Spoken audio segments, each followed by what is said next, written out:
तुम्ही पाहत आहात MCN न्यूज मराठी।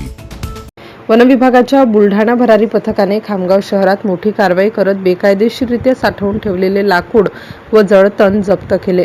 या कारवाई दरम्यान बर्डे प्लॉट व सजनपुरी भागात एकूण 9 ठिकाणी छापे टाकण्यात आले असून 3,79,629 रुपये किमतीचे लाकूड व जळतण जप्त करण्यात आले आहे। भरारी पथक प्रमुख UR राऊत यांनी ही माहिती दिली। वन विभागाला बेकायदेशीर लाकूड साठवणुकीबाबत माहिती मिळाल्यानंतर 2 दिवसांपूर्वी विशेष पथकाने खामगावातील बर्डे प्लॉट व सजनपुरी परिसरात एकाच वेळी छापेमारी केली।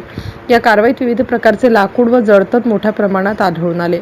संबंधितांकडे आवश्यक कागदपत्रांची पडताळणी करण्यात आली असून नियमांचे उल्लंघन झाल्याचे प्राथमिक तपासात निदर्शनास आले आहे। वन विभागाने जप्त केलेला माल ताब्यात घेतला असून मोहम्मद साजिद शेख मुलंग, इक्बाल हुसेन चौधरी व मोहम्मद गफार फल्लीवाले यांच्या विरुद्ध वन कायद्यान्वये गुन्हा दाखल केला असून पुढील चौकशी सुरू आहे। तर या धडक कारवाईमुळे बेकायदेशीर लाकूड व्यवसाय करणाऱ्यांमध्ये खळबळ उडाली आहे। MCN न्यूज मराठीकरिता शेख अजीज मोहम्मद, खामगाव।